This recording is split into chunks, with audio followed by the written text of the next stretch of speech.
কে দিয়েছিলেন। ও বেরাদা, ওই ঘোড়ার পৃষ্ঠে চাপিয়া হোসেনের কাছে আসলো। হোসেনকে আমার হাসানের কাছে আসলো। হাসানকে বলল, ভাই কে বিষ পান করিয়েছে একবার বলেন, আমি তার ধর থেকে মাথাটা আলাদা করে দিব।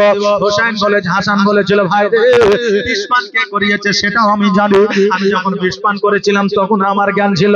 তবে ভাই আমি তোমাকে ডাকলাম, ডাকার উদ্দেশ্য হলো এটা, আমি পৃথিবী থেকে আড়াল হয়ে যাব, তুমি পৃথিবীতে বড় একা হয়ে যাবে। অতএব পৃথিবীর মধ্যে আপন বলতে কেউ নাই রে ভাই। আজকে বড় সাবধান হুঁশিয়ার হয়ে তুমি থাকিও।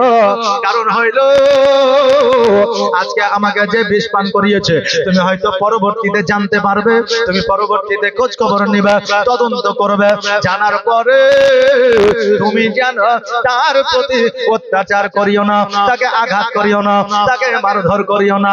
দেখেন কতটা ভালোবাসতো। আমার হাসান বলতেছে ইমাম হোসেন তো জানতে পারবে, কারণ আমার ইমাম হোসেনের বুদ্ধি তীক্ষ্ণ ছিল, আমার ইমাম হোসেনের ক্ষমতা তীক্ষ্ণ ছিল, আমার ইমাম হোসেন একাই মদিনার একজন মানুষ ছিল। জোরে বলেন সুবহানাল্লাহ। জানতে পেরেছিলে ইমাম হোসেন যদি জানতে পারে তার দর থেকে মাথাটা আলাদা করে দিবে। আমার হাসান বলেছিল, ভাই রে, আজকে যদিও আমাকে বিষ পান করায় তবুও সে একজন নবী বংশের বৌমা, অতএব তার প্রতি কোনো অত্যাচার, তাকে কোনো আঘাত করা যাবে না। হাসান রাদিয়াল্লাহু তাআলা এই কথা বললে, হোসেন রাদিয়াল্লাহু তাআলা বললে, ভাই গো, আজকে তুমি যখন বলে দিয়েছ তার প্রতি কোনো আঘাত হবে না। এই বলে হাসান রাদিয়াল্লাহু তাআলা উনি কিন্তু এই জগৎ ছেড়ে পরজগৎ গমন করলেন। একবার আওয়াজ দিয়ে বলে, ইন্না লিল্লাহি ওয়া ইন্না ইলাইহি রাজিউন। কোন জমিনের মাটি আমার হবে গরসথা, কোন জমিনের মাটি আমার হবে গরসথা, কাদের চোখের জলে আমি পাইব পরিত্রাণ, কোন জমিনের মাটি আমার হবে গরসথা।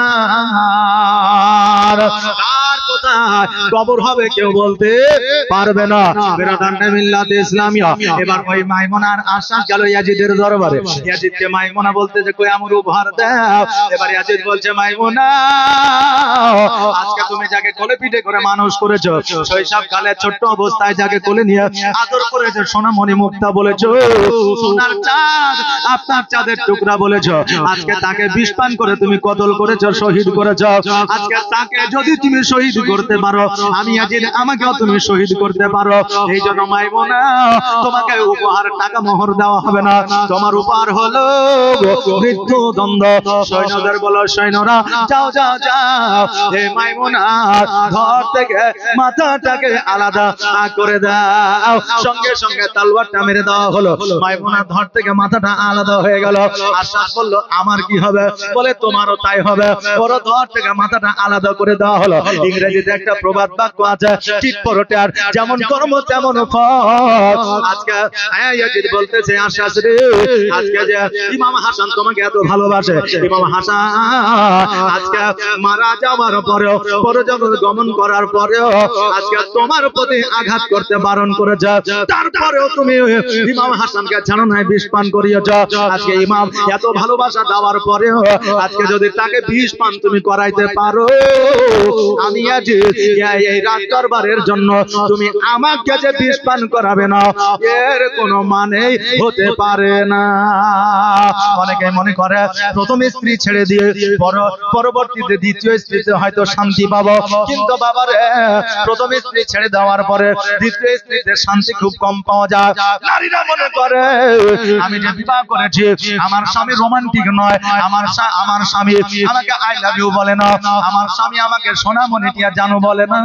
অতএব যদি পরকিয়া করি, আবার যদি পরপুরুষের সঙ্গে হাত ধরে চলে যায়, হয়তো সে আমাকে ভালোবাসবে, কিন্তু না না না, স্বামীর চাইতে বড় আপন একজন স্ত্রী কেউ হতে পারে না। স্বামীর চাইতে আপন একজন স্ত্রীর কেউ আপন হতে পারে না। বিরাদান মিল্লাত ইসলামিয়া, এই জন্য ইয়াজিদ কিন্তু আপনার ওই আশাসুর আপনার ধরটাকে আলাদা করে দেওয়া হলো। এবার বিরাদান এই কুফাবাসীরা আপনার চিন্তা করতে লাগলো কি হলো, কারণ হইল এই কুফাবাসীদের মধ্যে সবাই যে ইয়াজিদের পক্ষপাতী ছিল তা নয়, ইমাম হাসান ও হুসাইনের আপনার পক্ষপাতী ছিল।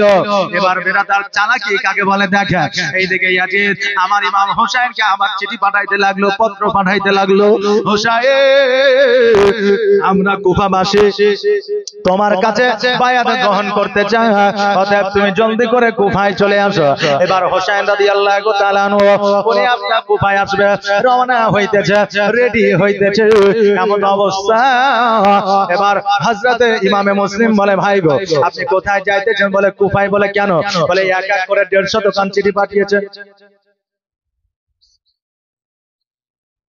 দরুদ শরীফ পড়েন আল্লাহুম্মা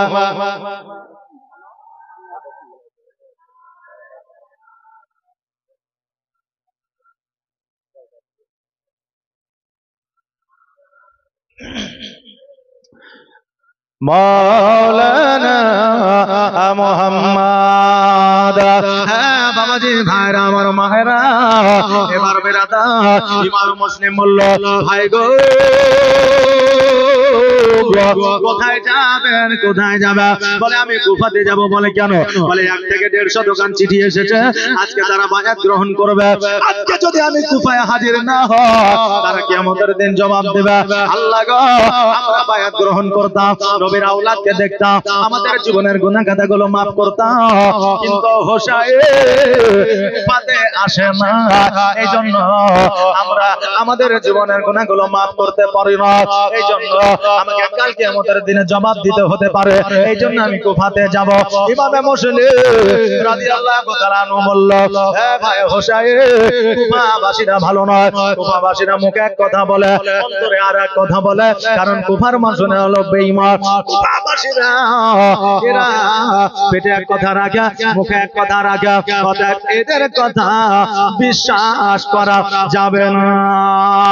আমার ইমাম মুসলিম রাদিয়াল্লাহু তাআলা আনহু উনি বললেন ভাই গো আমি যাব, আগে যদি কুফার ব্যবহার চরিত্র যদি ভালো দেখতে পাই, কুফার আবহাওয়া যদি ভালো হয়, তোমাকে আবার পুনরায় ডেকে নিব।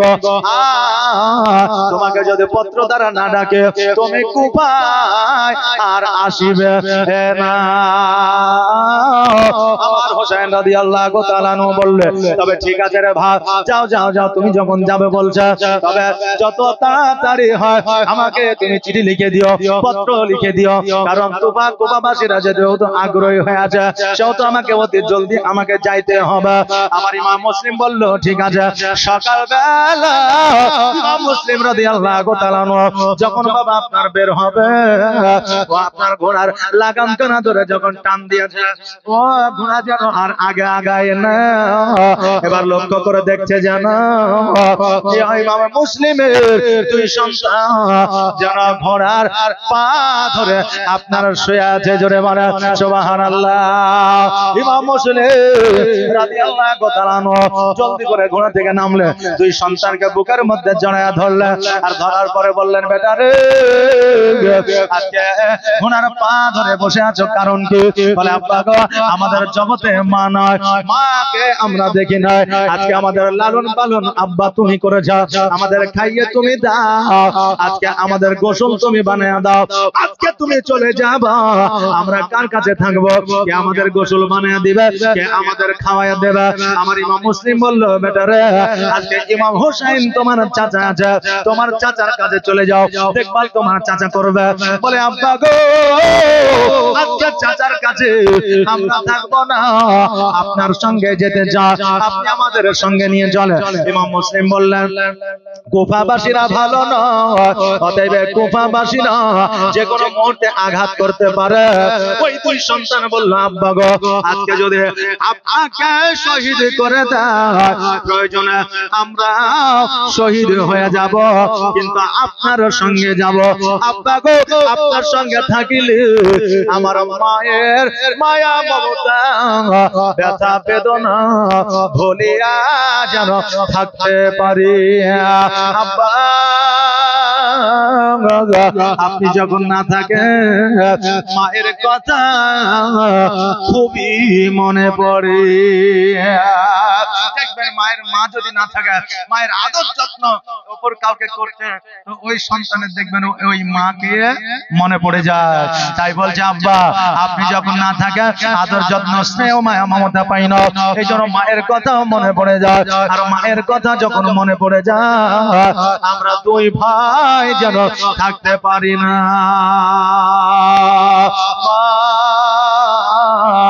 দেখা কি আর হবে না, ফিরে কি আর আসবে না, তোমার স্মৃতি আজ বারে বারে কেন যে পড়ছে মনে, তোমার মায়াবী মুখটা মাগো ভাসে শুধু দুনয়নে, ভাসে শুধু দুনয়নে। মা ও মা, ফিরে কি আর আসবে না, দেখা কি আর হবে না, আদর সোহাগার ভালোবাসায় ভরিয়ে দিতে মাগো তুমি আমায়। আজ তুমি কোথায় হারিয়ে গেলে, আজ তুমি কোথায় হারিয়ে গেলে, একবার কি আমার পড়ে না মনে, তোমার স্মৃতি আজ বারে বারে কেন যে পড়ছে মনে, তোমার মায়াবী মুখটা মাগো ভাসে শুধু দুনয়নে, ভাসে শুধু দুনয়নে। আল্লাহুম্মা সাল্লি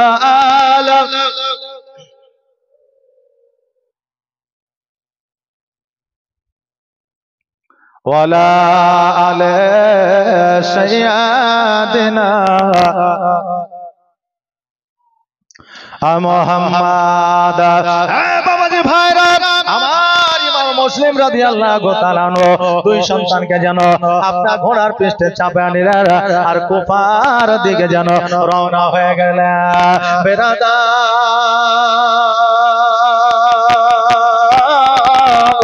কুফায় যাওয়ার পরে ইমাম মুসলিমের সঙ্গে কি হাল হয়েছিল এটা আমাদের অনেকেরই জানা, কারণ আমরা জীবনে অনেক শুনেছি রে বাবা, কিন্তু যেগুলা আমরা বেশি শুনি নাই সেই দিকে আমি একবার যেতে চাই।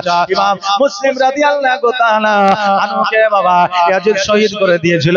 শুধু ইমাম মুসলিম কেন, ওই বাচ্চা সন্তান দুইটাকে আপনার শহীদ করে দেওয়া হয়েছিল। বিরাদার ইমাম হোসাইন রাদিয়াল্লাহু তাআলা আনহুর কাছে খবর আসিল, আপনার অনেক নবীরা আপনার বর্ণনা করে যা, অনেকে আমরা বলে থাকি ইমাম হোসেনের খবরটা জানতো না, যখন কারবালায় এসেছিল তখন জেনেছিল, কিন্তু না না না,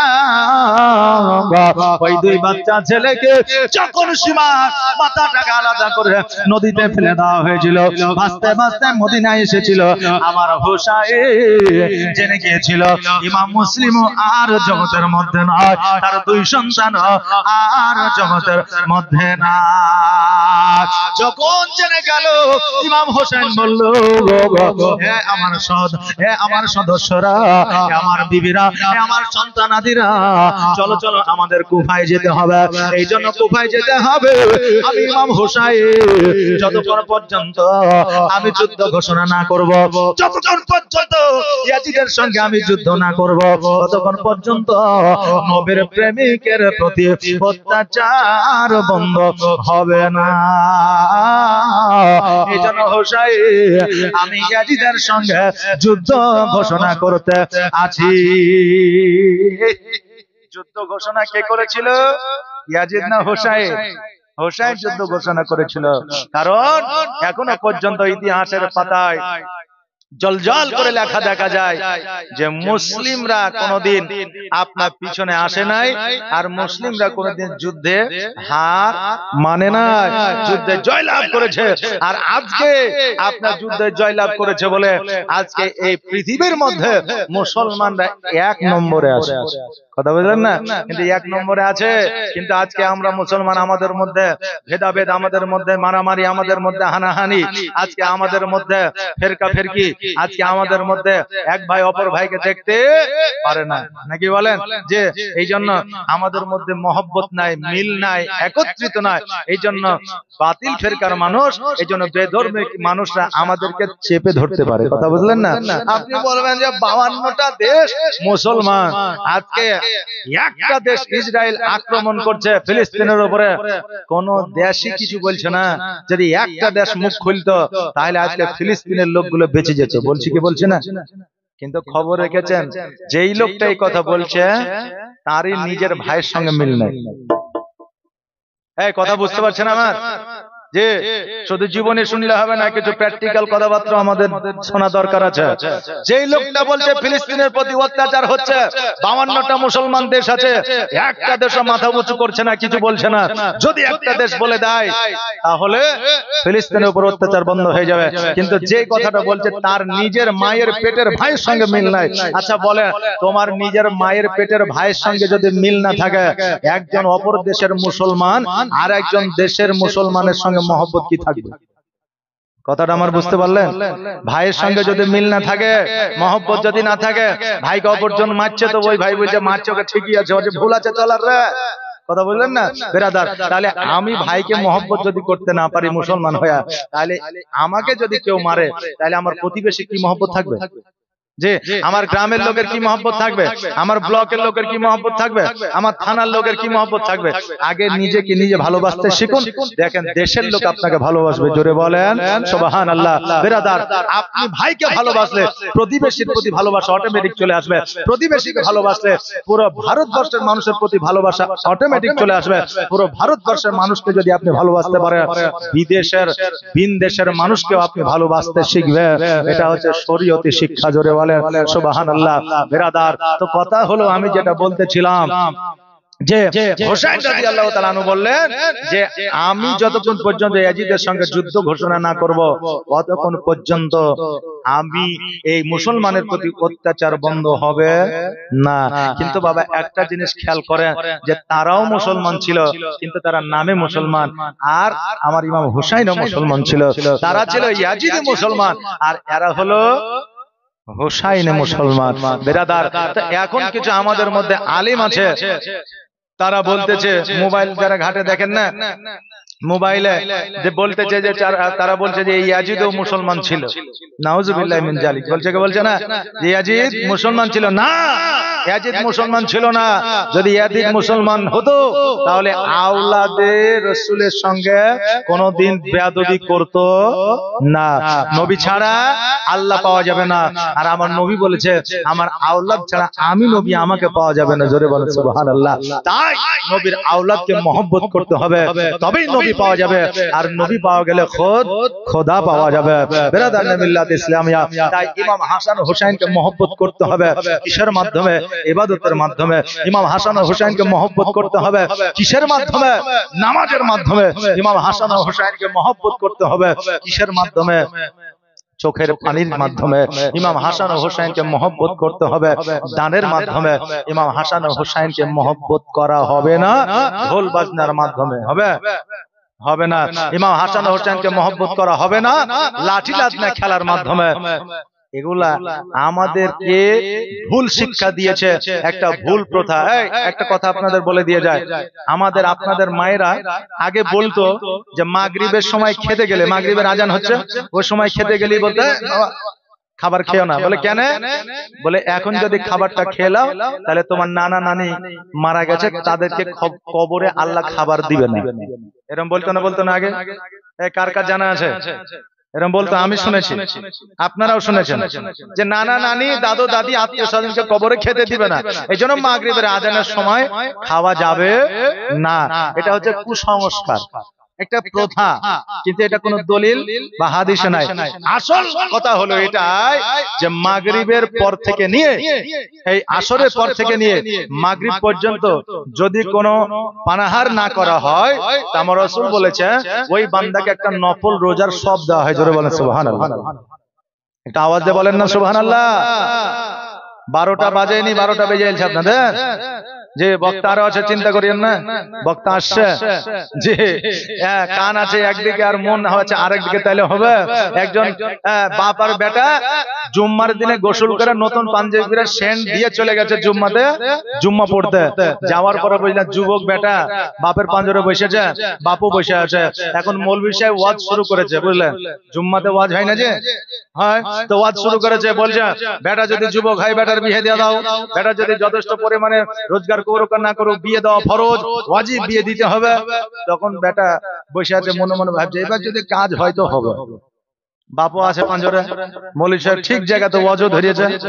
বাপ যদি শুনে তাহলে অবশ্যই এবার বিয়েটা হবে, কারণ 25 বছর আমার অলরেডি পার হয়ে গেছে। এবার চুপচাপ বসে আছে। এবার ওয়াজ যখন পুরো কমপ্লিট, তখন ও চিন্তা করছে যে আব্বার দিকে তাকিয়ে দেখি তো, মানে বিয়ের ওয়াজ হচ্ছে, বাপের দিকে ছেলে তাকাতে পারবে? লজ্জায় মুখটা নিচু করে আছে। তখন এবার বেটা বলছে যে একবার আব্বার দিকে তাকিয়ে দেখি আব্বার রিয়াকশনটা কি, কিরকম কি ব্যাপার। যদি হাসে, যদি মনটা ভালো থাকে তাহলে আমার বিয়ে হয়ে যাবে গ্যারান্টি। আর যদি একটু মনটা ভারী থাকে তাহলে আর হইলো না, আব্বার মুখের দিকে একবার তাকিয়ে দেখি। তো বেটা যখন আব্বার মুখের দিকে তাকাইছে, তো আব্বা ঘুমাইছে। অনেকে মসজিদে জুম্মার দিনে যায় খুতবা পড়ছে, আর কেউ ঢুলছে নাই যে, তা আব্বা ঘুমাইছে। আচ্ছা বলেন, যদি ঘুমাই তো ওয়াজ আর কানে ঢুকবে? ঢুকবে না। তো বেটা বলছে বেকার মৌলবীর ওয়াজ করাই হইলো, আর আমার মনে একটু আনন্দ লয় হইলো, কাজ কিছু হইলো না। তো 1 ঘন্টা 2 ঘন্টা বসে আছে, যদি মন অন্যদিকে চোখ দিয়ে মৌলবীর দিকে থাকে তাহলে কাজ হবে না। এই জন্য একটু মনোযোগ দিয়ে শুনবেন। আমার পরে আমার আরেকজন বাংলা বিখ্যাত সুরকার, একবারে নজওয়ান বক্তা, আমি তো বুড়ে হয়ে গেছি বুঝলেন, আমার চাইতো জুয়ান আসবে একজন, আপনাদের এলাকারই ছেলে, উনি আসবেন, আপনাদের কাছে ওয়াজ করবেন। তার আগে আমি আছি, আমি যতক্ষণ আছি আপনাদেরকে শুনিয়ে দিয়ে যাব। একটু লক্ষ্যপাত করে একটু কান করে শুনবেন। একবার আওয়াজ দিয়ে বলেন ইয়া রাসূলুল্লাহ। আরেকটা আওয়াজ দিয়ে বলেন ইয়া রাসূলুল্লাহ। সুবহানাল্লাহ সুবহানাল্লাহ। ব্রাদার, আমি বলতেছিলাম, কি বলছিলাম মনে আছে? মনে নাই। ব্রাদার, তা ইমাম হোসেন রাদিয়াল্লাহু তাআলা আনহুকে মহব্বত করতে হবে, তবে নবীকে পাওয়া যাবে। আর নবীকে মহব্বত করলে তবে খোদাকে পাওয়া যাবে। নবী ছাড়া আল্লাহ নয়, আর আওলাদে রাসূল ছাড়া নবী নয়। ব্রাদার, তো এই দেখেন, এবার ইমাম হোসেন রাদিয়াল্লাহু তাআলা আনহু উনি কিন্তু এবার সমস্ত আওলাদ নিয়ে আর 70 জন কাফেলা, কয়জন বললাম? 70 জন কাফেলা নিয়ে রেডি হয়ে গেলেন, তৈয়ার হয়ে গেলেন, আপনার কুফার দিকে রওনা হয়ে গেলেন। ইমাম হোসেন জানতো যে আমি ওখানে গেলে আমাকে যুদ্ধ করতে হবে। আর অনেকে বলে, ওয়াজের মাধ্যমে বলেন আর ইতিহাসের পাতায় বলেন, যে বলে যে ইমাম হোসেন জানতো না, কারবালায় গেল তারপরে জানতে পারলো। বলে কি বলে না, কারবালায় গেল তারপরে জানতে পারলো, কিন্তু না, কারবালা তখন জানতে পারলো ইমাম হোসেন যখন কারবালার মরুভূমি বালিতে যখন রক্তের ফোয়ারা বের হলো, তখন বুঝতে পারলো এটাই কারবালা, আমাকে এখানেই তাম্বু গাড়তে হবে। জোরে বলেন সুবহানাল্লাহ। এ আমার বাবাজি ভাইরা, এই দেখেন আমার হোসেন রাদিয়াল্লাহু তাআলা আনহু কয়জন? 6 জন, আপনার 70 জনের কাফেলা লইয়া এবার চলতে লাগলো কুফার দিকে। এবার যখন আপনার মাগরিবের আজান হবে, সন্ধ্যা হয়ে গেল, এবার বললা আর পথে চলা যাবে না।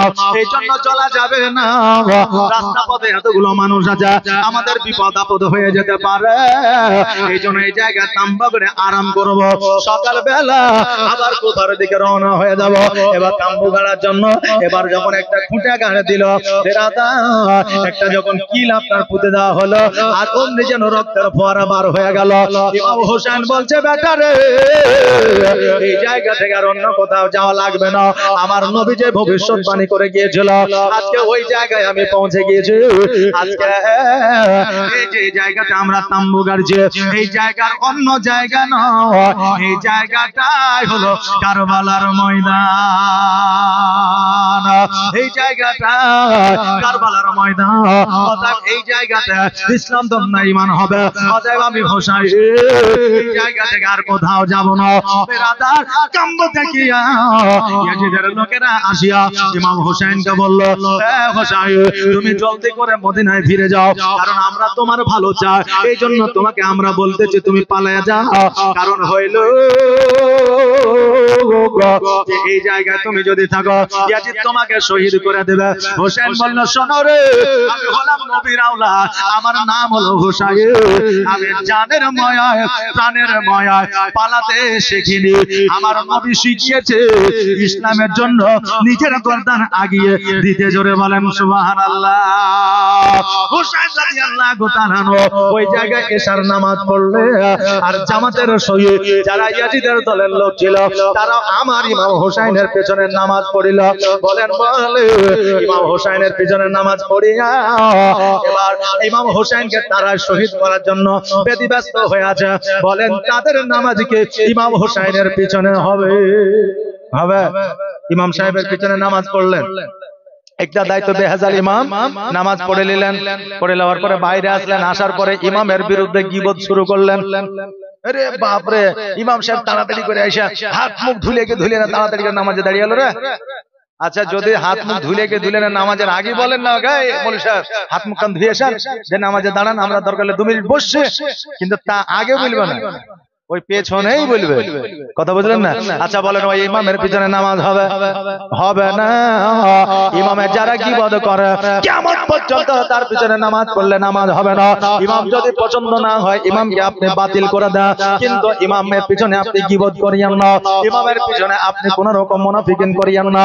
কারণ হইল ওই ইমামের পিছনে নামাজ পড়লে আপনার নামাজ হবে না।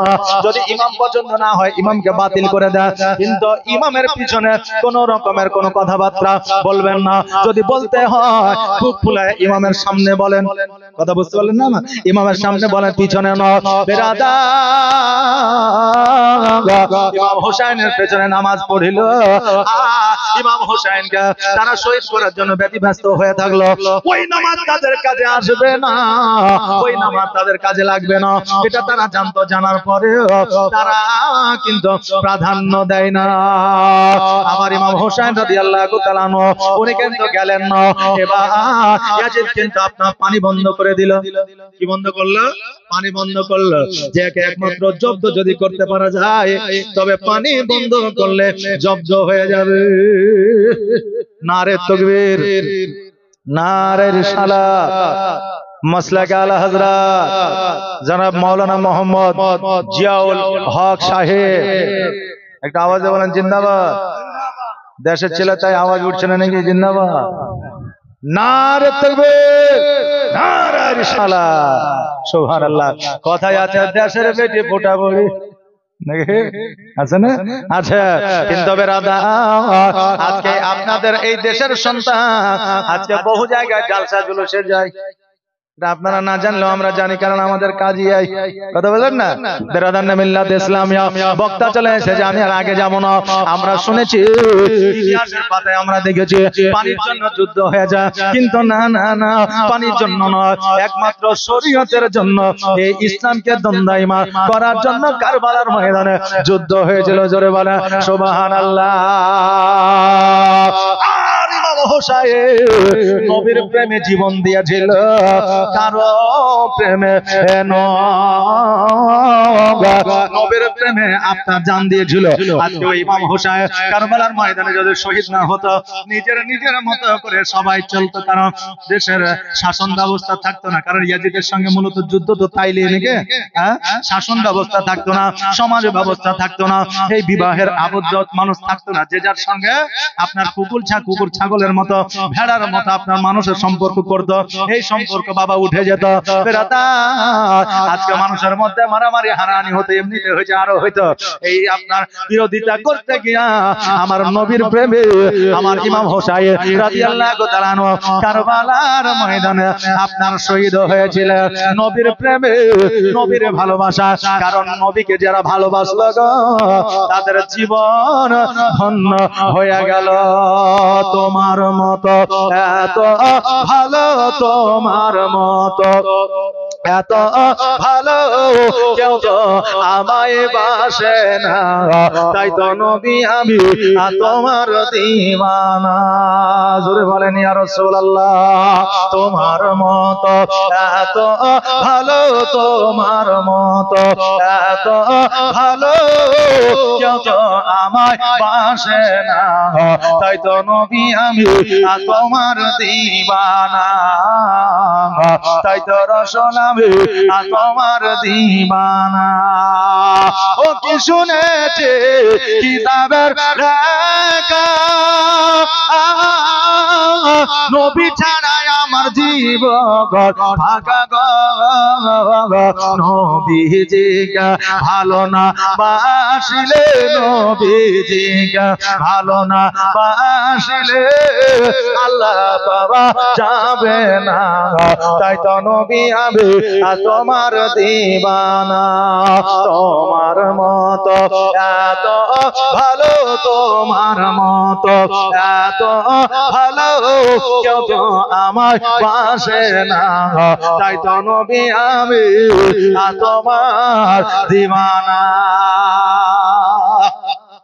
এখন বর্তমানে ভালো ভালো সুন্দর সুন্দর নাত বলার নবীর শানে মানুষ শুনবে না, আর শুনলেও ঢুলবে, হ্যাঁ হচ্ছে চলছে বলছে, কিন্তু যুবকেরা তখনই নারা লাগাবে, তখনই হুই করে আওয়াজ করবে যখন বলবে একটা চা বানাও আমার জন্য।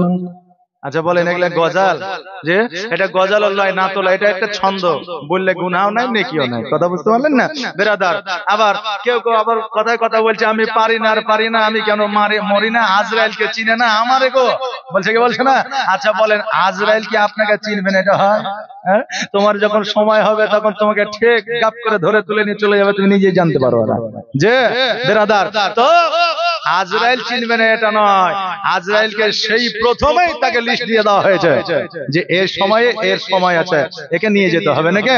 যাই হোক বাবাজি ভাইরা আমার মায়েরা, একবারে মন দিয়ে কর্ণপাত করে ওয়াজ শুনবেন, কারণ এই মাহফিলই আমাদের আসল উদ্দেশ্য। আজকে ঢোল বাজনা বাজানো, লাঠি নিয়ে আপনার তবলা বাজিয়ে নাচা, এগুলো আমাদের শরীয়ত প্রাধান্য দেয় না। হ্যাঁ, আমি একটা কথা আপনাদের বলছিলাম, মাঝে মিস্টেক হয়ে গেছে, যে আমাদের মা বাবারা বলে যে মাগরিবের সময় খাবার খাইলে আমাদের দাদু দাদি নানা নানিকে কবরে খেতে দেয় না, তাই বলছিলাম তো যে, তো আসলে এটা নয়, এটা কুসংস্কার। আসর থেকে মাগরিব পর্যন্ত না খেয়ে থাকলে একটা নফল রোজা সব পাওয়া যায়, কিন্তু কোন মা সন্তানকে রোজার নফল ইবাদতের সব দেওয়ার জন্য হয়তো বলেছিল যে সে তার নানাকে বা দাদুকে বা দাদিকে ভালোবাসতো, যে তার কথা বললে হয়তো খাবে না, এই জন্য বলেছিল তোমার দাদু খেতে পাবে না, অতএব খেয়েও না। এই জন্য ওই প্রথাটা এখনো পর্যন্ত আমাদের চলে আসছে। কথা বুঝলেন না? যেমন হযরত গান্ধীর সাকার ওনার মা বলেছিলেন যে নামাজ পড়লে চিনি পাওয়া যায় নাকি, নামাজ পড়লে চিনি পাওয়া যায়, কিন্তু এটা তো আসলে সেটা নয়। তা নামাজ পড়তো, মা চিনি ঢুকিয়ে দিত, যে এখান থেকে উনি নামাজ ধরে নিয়েছিলেন, নামাজ পড়া শিখেছিলেন, এত নামাজে ইবাদত উনি করেছিলেন যে আল্লাহর ওলি হয়েছিলেন। জোরে বলেন সুবহানাল্লাহ। তো বিরাদার, এইরকম কুসংস্কার আমাদের মধ্যে ঢুকা আছে। আমরা আজকে হয়তো লাঠি লাদনা খেলার ব্যাপারে বলবো, হয়তো আমাদের রাস্তায় ধরবে, হয়তো নিচুতে ধরবে, রাস্তায় বলবে যে মৌলভী এই কথা কেন বললেন, কারণ অনেক জায়গায় আমাদের বাধাগ্রস্ত হতে হয়েছে, এমনকি আমাদেরকে অনেক জায়গায় আক্রমণ করেছে। ভরতপুর চিনেন, সালার ভরতপুর, ওখানে গিয়ে বলেছিলাম যে লাঠি খেলা যাবে না, তো একজন বলছে তুই নাইমে আয়, বুঝলেন না, বলছে তুই নাইমে আয়, জি। আর ওদিকের লোক দেখে একটু ভয়ও আছে, কারণ বুঝলেন ওরা একটু মানে ওই কি বলে বলেন তো, রসগোল্লা মিষ্টির ওদিকে একটু চাপটা বেশি, বুঝতে পারলেন? তো যাই হোক ব্রাদার, তো সে আমাদের চলে আসতে হয়, অনেক জায়গাতে এরকম হয়, কিন্তু যেটা ন্যায্য সেটা বলতে হবে। এই লাঠি খেলা, বুক বাড়ানো, বুক চিরা, তারপরে মাথা ফাটানো, এগুলো হচ্ছে ইয়াজিদের একটা দল, ইয়াজিদের একটা দল ছিল যারা এটা করতো ব্রাদার। যাই হোক, বর্তমানে আমার ওই কথা বলার ওইদিকে যাওয়ার লক্ষ্য নয়, তবে এগুলো করবেন না। আর বর্তমানে এটা আরো খারাপ এই জন্য যে যারা লাঠি খেলছে 100-র মধ্যে 20% মানুষ মদ খেলিছে। কথা বুঝলেন না? মদ খেয়ে নিচ্ছে, হাফ প্যান্ট পরে থাকছে, যে হাফ প্যান্ট পরাতে এমনিতে শরীয়তে নিষিদ্ধ, হাঁটুর উপরে কাপড় তোলা। কথা বুঝলেন না? যে তো বেরাদার, এসব গুলো আমাদের করা যাবে না, এগুলো থেকে আমাদের বিরত থাকতে হবে। যদি আপনি পারেন বেশি বেশি করে রোজা করেন, নামাজ পড়েন, আল্লাহর কাছে দোয়া করেন, তাহাজ্জুদের নামাজ পড়েন, হাত দুখানা উঠিয়ে দেন, আল্লাহর দরবারে কান্না করেন, আপনার মনস্কামনা পূরণ হবে। আল্লাহ যেন সকলের মনের ইচ্ছা পূরণ করে। সকলে বলে আমিন সুম্মা আমিন। বক্তা পেছনে, তাই আমি আগে না বাড়ে আমি আমার বক্তব্যের ইতির আগে এখান থেকে টানলাম। আসসালামু আলাইকুম ওয়া রাহমাতুল্লাহ।